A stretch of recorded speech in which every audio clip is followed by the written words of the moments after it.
Welcome back to the Lance Wallnau Show, and today I'm excited about this. I'm banging into my set microphone. Starting off with a bang. Mercedes Sparks is here. Carl's here. We're ready to roll, people. By the way, I like the blue on blue with Carl. It's unintentional, but we have Martin Luther's complete works behind your head, and it matches perfectly with the blue. Indeed. Carl's throwing like real Freudian vibes. Like between the beard and the suit jacket and the tie, you're looking very sharp. But it reminds me of like what Freud might have looked It is like. kind of a Do I Sigmund remind you Freud. of your father? Okay. Okay. Now, where we are is I want you guys to see this segment starting off the top of the hour here with this president of Rusk Industries. I listened to him for a moment the other night on with Tucker. And this segment really spoke to me, and I've had this device in my ear for an hour waiting to hear this segment. So I got to hear this segment. I've got the device in my ear. Would you guys bring it up for the audience here? Watch what he says about dream, clarity, focus. And it just caught me that, gosh, we got to talk about this. If you're an 18-year-old American and you're thinking about going to college to become a doctor or a vet or architect, probably not a bad idea. But if you don't know what you want to study, you might not want to go to college in the first place. But how do you think about what you should do? Well, a man called Ken Rusk, who's a business owner and advocate for blue-collar jobs, made a lot of money in blue-collar jobs, has thought a lot about how to make those decisions. We sat down with him for a new episode of Tucker Carlson today, and he told us, here's how young people should think about their lives. Interesting.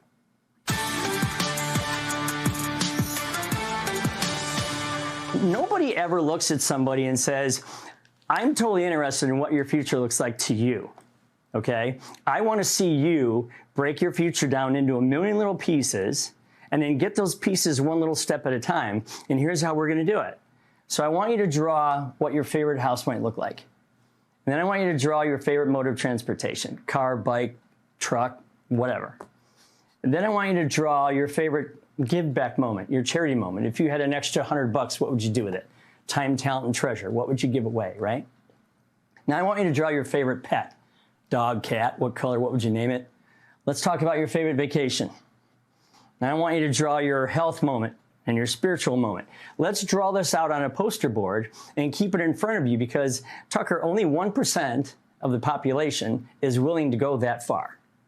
So why shouldn't I be the employer who says, I'm going to force the issue and turn you into a 1% person, right? Because so many people, 8 out of 10 people can't name a goal that they have for themselves. Yeah. The other 2 out of 10, or I said, let's say 20 out of 100, 16 of those never write their goals down. 4 of them do. Only 1 of them writes them down and puts those up on the wall so they can see them every day. Well, that's what I do. I said, if you're going to work here, if you're going to spend your time here, if you're going to earn money here because it's hard, then you should reward yourself and benefit from this. So let's put something out there that you can see the progress of you gaining the picture that is called your life. It's like a puzzle, and you just start filling it in. And I got to tell you, after they get their first goal, I don't care if it's paying off a low balance Visa card. Get out of the way because they go crazy. They become goal-oriented machines after that. And it's only because they see themselves gaining on their own life, regardless of what you're doing. That man is Ken Rusk. He took what is now considered an unconventional path, might be coming back into fashion. That conversation is on Fox Nation right now. Well, I wanted you guys to hear that because the unconventional path he took is forget college, where you're indoctrination, where you're paying hundreds of thousands of dollars to get your brain defiled and screwed up by bitter Marxists who are overpaid and vengeful. Mm-hmm. And actually, you could do blue collar work, which is skilled labor, something which ironically is going to be more and more in demand. And if you have an economic meltdown, by the way, nobody cares about your degree in in gender studies. What they do care about is can you build something, fix something? Can you operate heavy equipment, blue collar skills? But what he said that was interesting to me is that 8 out of 10 people don't have any goals for their life. And then he breaks it down further. He says that there's maybe 4 people, out of 100 or so that are going to have written goals, and then one of them is going to have in front of them that they see every day. But that in his experience with his companies, if a person achieves one meaningful goal in a year, they become task-motivated goal achievers from then on because they've actually experienced it. And then the goals he set, I didn't really pay attention to. I wrote them down this time. What kind of home do you want to live in? What kind of give back moment? And we don't have that on our list of stuff that we do with our inventories. But if you had the money and you were blessed with the ability or the time or the capacity, what is the give? And making you think in terms of the magic of a give back moment, what you would do. What would be your favorite pet, your favorite vacation? Describe your favorite health scenario, what you look like, what you feel like. And your spiritual man, your spiritual life. What is your ideal favorite picture of what it looks like? Now let's set some goals connected to getting there. So when we talked in my last show here about, like, behind me is like the picture of the path. You're here and you want to go up to there, or up to your face in the future. And then the critical question is, it's like the weatherman here. I know how they're always trying to look at the picture to see how they do. And the challenge is, what's the path to get there? On the path finding part, we need to have the tools because they help us in our direction. But you both have some feedback on this, and of course I'm teasing out the idea that in June 20 to 22 in Carlsbad, California, near San Diego, we're going to come back and we're going to be doing another one of our dream trips. I done like 15 or 20 of these. I haven't done one in 3 years. People are stalking me saying, when are we doing a dream trip reunion? Some of you have never even been on these magical experiences. It's where we have life transformational events. It's when I do 2 days, 20 hours. I used to do these programs of intense Lance time, getting into the transformational complexities of moving you past the barriers, getting ahas on where you're at, where you've got to go. It's a prophetic deliverance phenomena, really, if it's done right. And I think that we're going to be doing it again. So right now I'm looking at what's going to go into this unique program, a lot of which I like to be a surprise. I'm going to give you enough to know what we're going to be focusing on, some of the speakers. The main thing is, when do you ever get in an incubator that matures and clarifies the picture of what God put in your heart and creates a path to making it manifest? So, Mercedes? Yeah, as you're talking, Lance, I'm really thinking about just the art of dreaming with God. That sometimes in just the busyness of what culture is like, the chaos of what's happening around us, always being tuned into things like Fox News, it creates this feeling of chaos, and I don't have everything in control. And I think in the midst of that, one of the biggest ways the devil likes to distract the people of God is that we stop dreaming with God because we give over to almost like a hopelessness sense. And I wanted to highlight the fact that what we do on our dream trips, I always think is beautiful. Annabelle almost always brings a prophetic team with her. And we try to keep it small in the dream trip to really meet this need within the community of finding your prophetic face in the future. Sometimes people don't even know what that looks like. And that's a huge part of what we do with the dream trip. It's not just the community, which is amazing. And we go through the practical tools of really how do you help you unlock what you're good at, what God's given you, like your skills, your talents, abilities. But really, what is he calling you into? Where is your face in the future? And that's that prophetic component that we have on the dream trip. And, there have been times, I don't know what we've got queued and what we don't have queued, but not only do we bring Annabelle and her team so people get like individual ministry, we also normally bring in a prophetic voice. Like we brought in Julian one year, we brought in Jeremiah Johnson one year, and there are really profound, powerful moments that happen. There are moments that are actually out of your control. I love creating the dream trip environment where it's even out of my control. We create the margins big enough so that we have a program and God has a program, and at any moment God's program can take over my program. So I know where I want to go, but God sometimes gets us there in unusual ways. So for instance, there was a year where my friend David Harris, CEO right now, at that time he was running a multi-level marketing company, Uncorked. And I had helped to get the thing launched inadvertently by accidentally using his product on a viral broadcast. and kept me up all night. And I decided to do a 2 a.m. broadcast at the Iowa State Presidential Fairgrounds when Huckabee and Trump and all those guys were there. I was out there, and I couldn't get to sleep. And I said, what the heck happened to me? I took a powdered thing here earlier.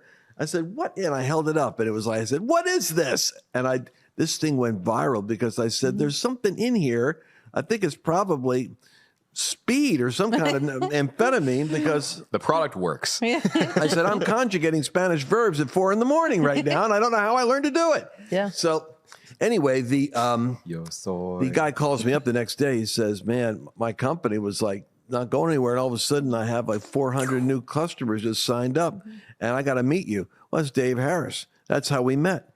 Now I start tweeting on Trump and he's kind of curious about it. He's looking at me. I'm talking to him about Donald Trump. And I'm saying, really, Dave, this is a real deal here. It's a destiny of America.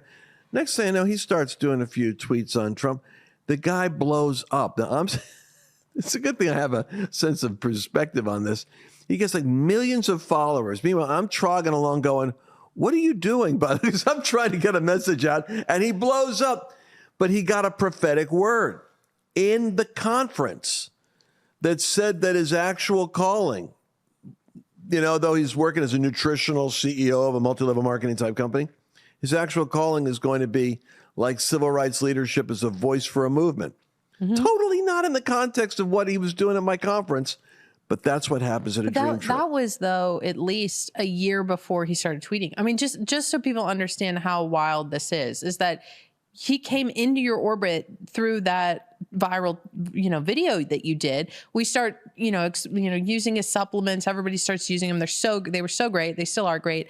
And so he comes to the conference under that guise and then gets a completely different prophetic word about where his trajectory, his prophetic face in the future is, to the point where it doesn't even make sense, but it's stirring something inside of him. And as a result, it's just like, God takes over from there. And it was wild to see. I mean, he has almost, 500,000 people on Instagram now. I mean, just unbelievable reach and a voice that he's become. I mean, Mario Murillo is the same way. Mario, we invited to come speak at our conference, and he would say to you to this day that he would not be doing what he's doing right now had he not really got reoriented and redirected at your conference. It's almost like, let me say, you've used this before. It's like a slingshot. Like you've got the sun, right? And it's just like the dream trip's kind of like the sun. Lance is teaching materials like that. And y'all come in and all of a sudden at the dream trip, you kind of get whipped around, redirected, and shot back out in a completely different direction. I mean, it's a powerful experience. It is strange. I was just meeting with the president of Guatemala and discussing the possibility of meeting with the president of Venezuela, Maduro, who's a communist, Marxist. And the guy that's doing it is Mario Bramnick, another Mario. And he flat out, he laughs. He says, I said, how many heads of states have you been to since I originally started encouraging him on his prophetic calling? 11 heads of states. Here's the amazing thing. Dave Harris is reaching people I can't reach, I'm not reaching. Mario Bramnick is reaching government leaders I have never met. And both of them have been with Trump, and I haven't. I mean, apart from a couple of my meetings with him to help him get elected, I never saw him again. And yet, it's a mystery how this works. But you've got to get in the incubator for it to happen. Carl, what are your thoughts in terms? We're talking about goal setting, visualizing, the power of cosmic connections with people and ideas, and give me your thoughts on that. And then I want to talk to you guys about imaginal cells, what God's doing in your life right now. That I'm going to give language to describe something happening in your life. You're going to go, Lance, that's it. But I'm going to tell you exactly what's happening in your life, the people that are listening to me right now. Go ahead. Sure. One thing that I want to mention is the difference between a dream and a goal is objectives. So one of the best things that we can do as an incubation system is to help people refine what their dreams are and then recalibrate those dreams into goals by adding SMART goals to them, or SMART objectives. So it has to be specific, measurable, attainable, relevant to your actual self, and time specific. So we were talking about doing a prophetic timeline, mentioning that, which is something I'm hoping we can go into a little bit in this broadcast. But as far as goal setting, There's another book that we're not going to talk too much about, but it's called Goal Mapping. I think it's by Brian Main. And the idea is that you write out the goals that you have, and then you write out the objectives or the checkpoints or the check marks that you need in order to achieve those goals. And like that, like the segment earlier mentioned, you have to look at these goals every single day. Because what you're doing is you're rewriting your own personal internal code for what your objectives need to be in order to make that future a reality. I could do the prophetic mapping if you feel that's what we should do. Mercedes, is that what we should do? But I think sure. I think that's a great idea. I mean, that's what I'm just trying to, we have so many great tools that like really help mine. We talked about the prophetic path a few episodes ago, but we have such great tools that a lot of times, I'm just saying, some people have never even been to the dream trip. Some people don't even know what are my gifts, talents, and abilities. What am I passionate about? Well, and that's why we have great resources to help you figure that out. That's why I want to read you something from, we have our level 10 curriculum here, which by the way, was developed in the laboratory of our dream trips. Mm-hmm. We filmed this during a dream trip, actually. I recorded it. Plural, dream trips. A couple of dream trips. It was where we recorded, over 2 of them, I think. But your ultimate life strategy, I wanted to read to you guys something I was preparing today for the broadcast. I felt the Lord would help people with this, and then I'm going to share with you something that will make sense for where you're at. And Mercedes says something there that made me think about it. Walter Isaacson writes in his biography of Steve Jobs that when he took over Apple after a season of being exiled from the company was producing multiple products with multiple versions of each product. After a few weeks muddling through the layered complexities of all the products, I'm on page 25 of Your Ultimate Life Strategy here. Thanks. Steve Jobs just yells at his team, stop, during one of their prophetic strategy sessions. Product strategy sessions. Product strategy sessions. He says, this is just crazy. He grabs an ever-present dry erase pen. You wonder why I'm into these dry erase pens stuff. The ever-present dry erase pen and began assaulting the whiteboard with a simple horizontal line intersected by a vertical line to make a 4-square chart. Here's what we need. He wrote above the columns his 2 customers, consumer and pro. I guess professional? Yes, sir. Consumer and professional. Along the 2 rows, he wrote their needs, desktop and portable. He told the team their job was to focus on making 4 great products, 1 for each quadrant. The room sat in stupefied silence as Steve Jobs untied the knot of complexities by slicing it right through the middle. Is that a certain knot reference there? Alexander? Yes, the Gordian knot, which was the knot that the ruler of the world would at some point be able to untie the knot. And Alexander studied the knot closely and then took his sword out and said, the heck with this, and cut the thing in half. Sometimes the best way out is through. For Jobs and the head of the design team, Johnny Ive, design was not just about what a product looked like on the surface. It had to actually reflect the product essence. Mm-hmm. And the reason why this is so important for you guys is you take a look at GE. GE, I don't know what its market cap is now, $75 billion. Big deal. That's big. It's global. But compared to Steve Jobs, with $1 trillion company, it's small. Why? Because GE would do the complex analysis to find the products that sold the best and made the most money, and eradicated what wasn't making money and just focused on what was making money. Steve Jobs focused on what needed to be created that people didn't even know they wanted till they found it. He was in the future. I would say that guy was a prophetic innovator. He built from the future to the present by discerning the essence of the design buried in what he was looking at. So he would look at you if he was kind of like, to use this gift in a metaphor, this is someone who can look at you and see in you the design of what you're really called to do, which is what a prophet does. And I think that's what he did with his products. He called out of them their ultimate design purpose. So listen to this. Jobs and his Johnny Ive Design was not about just what a product looked like on the surface. It had to actually reflect the product essence. Now we're getting into some of his Zen influence. Jobs said that in most people's vocabulary, design means veneer. But to me, nothing could be further from the meaning of design. Design is the fundamental soul of a man-made creation that ends up expressing itself in successive outer layers of the product or service. It's the fundamental soul of the man-made creation. There is something seamless in a perfect design. Like the garment Jesus wore that the soldiers gambled for, it was woven seamless from top to bottom. When Steve Jobs helped launch Pixar with John Lasseter, their first project was Toy Story. Isaacson explained that the storyline worked like this. It sprang from a belief which he and Steve Jobs shared, that products have an essence to them. There's a purpose for which they're made. So if the object had feelings, those feelings would be rooted in the object's desire to fulfill its purpose, its essence.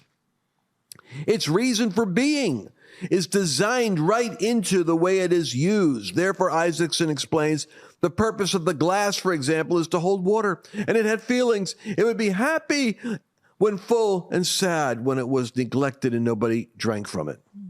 The essence of a computer screen is to interface with a human face. It's happy when you're looking at it and it's working with you. It's sad when it's just ignored. As for toys, their purpose is to be played with by kids. Thus, their existential fear is being discarded or upstaged by newer toys that make them obsolete. Buzz Lightyear. There you go. Our story, said Lasseter, takes the toy's point of view as he loses and tries to regain the single thing most important to him, to be played with by children. This is the reason for the existence of all toys. It's the emotional foundation of their existence. This is one of the unique factors of Toy Story. So when you hear Steve Jobs and Lasseter talk about design, essence, purpose, the reason for existence, notice all those words really relate to what the Bible says about design. What I quoted in last week's broadcast, we are his workmanship. We are his design product. You are God's $1 trillion Apple product. You're created in Christ Jesus to do something, to interface with something. And God prepared you beforehand that you should be interfaced with during the brief span of your life. Now, this thing I want to talk about now is called your unique factor. What makes you different? What makes Carl different, what makes Mercedes different, what makes Lance different, what makes you different is the unique intersection of design and purpose. What you're essentially capable of doing, applied for the thing you are called to do. So when design is developed, Destiny by Design was the foundation of my level 10 research. Maturing, this graph over here, is a picture of the various aspects of your gifts, talents, abilities, your acquired skills, how to manage and cultivate and curate that to its ultimate development of latent capacity. But for what purpose? If you don't have the right purpose, the arrow is firing at the wrong target. Mm-hmm. Your unique factor is the merger of the unique way God designed you, and get this, the unique problem you are called to solve. All of us are rabbis. All of us are physicians. All of us as entrepreneurs are solving a problem. Every one of us is created to solve a problem for someone else. By the way, you get compensated generously for the problem that you solve. As we focus on convergence, you should know that at every stage you need to resist the pressure to conform to some other subordinate use. And that's conforming to the world. Sometimes the devil can buy you off cheap with money, with prestige, with a role. What he's doing is he's buying you off from what you're ultimately called to do. Instead of being transformed by the internal reaction to the pressure on you, that's transformation. Transformation is by the renewing of your mind, or it's by the way in which you push back on the external pressure that's trying to make you conform, and you push back heroically, and you shape who you are from the inside out and begin to dominate the environment around you. Mm-hmm. This is Romans chapter 12, verse 2. You're transformed by the renewing of your mind, pushing back on the pressure that wants to conform you to another shape. You're called to be an original with a unique voice, a unique design, a unique essence, a unique purpose. And you kind of look like a copy. And we all do. We imitate until we originate. I've imitated voices my whole life. I've imitated styles. If I'm impressed by somebody, my wife will tell you, every preacher I've ever heard, I end up sounding like for a couple of weeks. Mm-hmm. But that's because you imitate until you can originate your own sound. And I want you to become the voice that God called you to be. And that's part of the unique purpose of the Dream Trip. LanceWallnau.com/dream trip. If what I'm saying to you is making sense to you, if it's speaking to you, it's time that your design came to a higher level of clarity and development. And it's time that you started seeing more perfectly the trajectory and purpose for which you were built. That's your prophetic destiny is the problem. Your gift is uniquely positioned to solve for a certain people. And we have processes that will help you see this.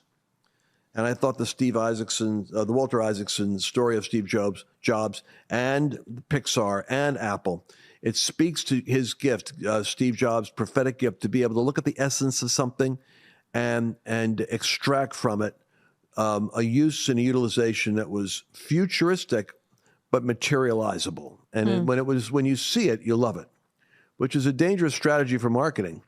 Usually best marketing is what do people want? In Steve's case, he said, what will they want when they see it? Mm-hmm. Mm-hmm. Can I jump in? I think as you're talking to me, so many different ideas are coming to my brain here. But, you know, like when Steve goes to the board and he completely, it's basically puts everything on hold, cuts through all the clutter and says, what are we really building here? You know, and what I love about that process, we do that at the Dream Trip, and it applies to every age group, because you also mentioned something at the end where it's like the devil could buy you off.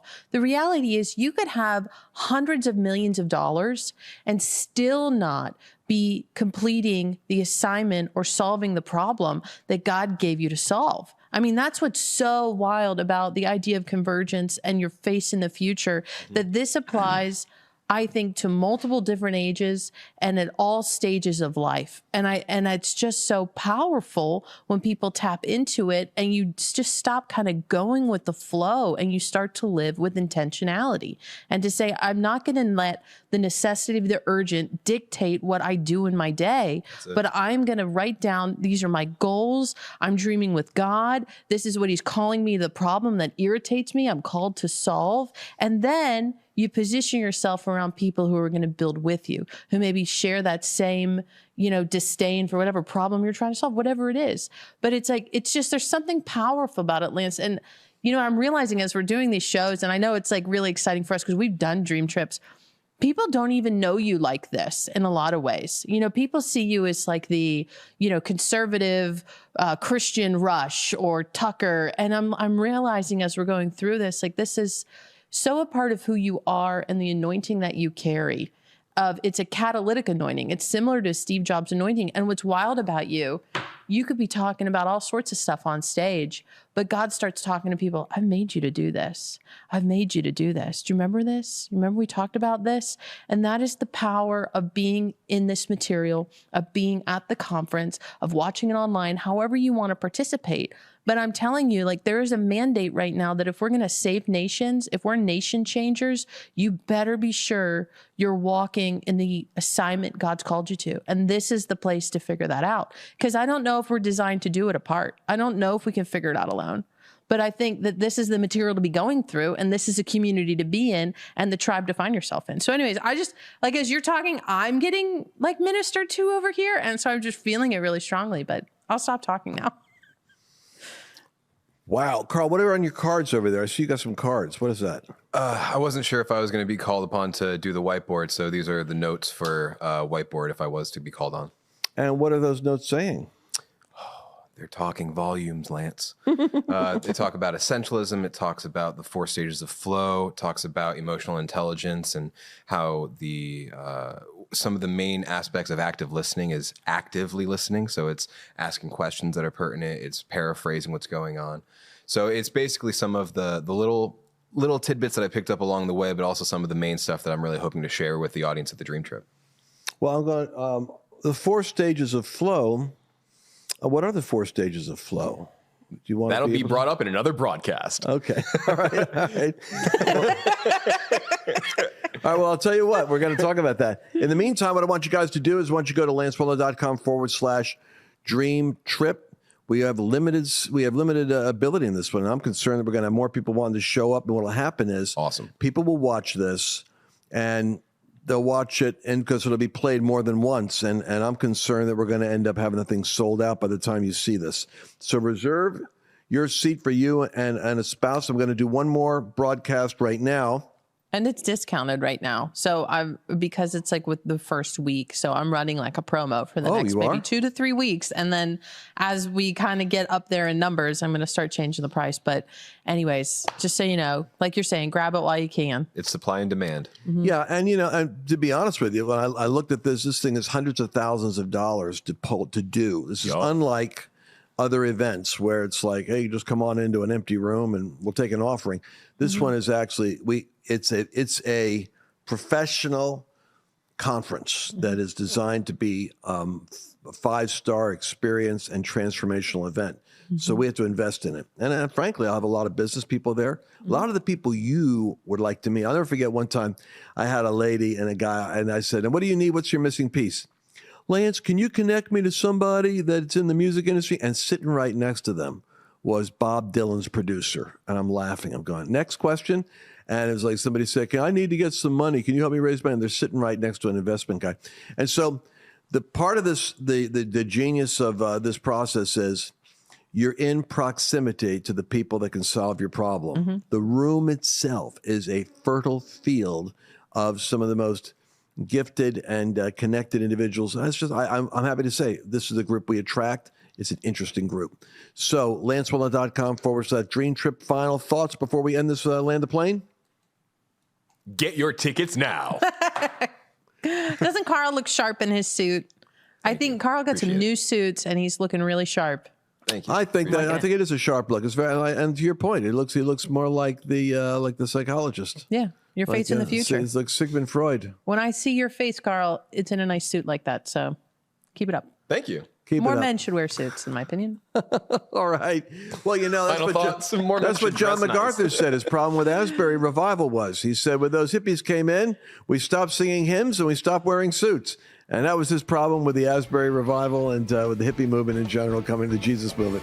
That's not my problem. I'll be seeing you tomorrow. God bless you. Thanks for listening to this Lance Wallnau broadcast. If you enjoyed today's show, make sure to subscribe and share the episode.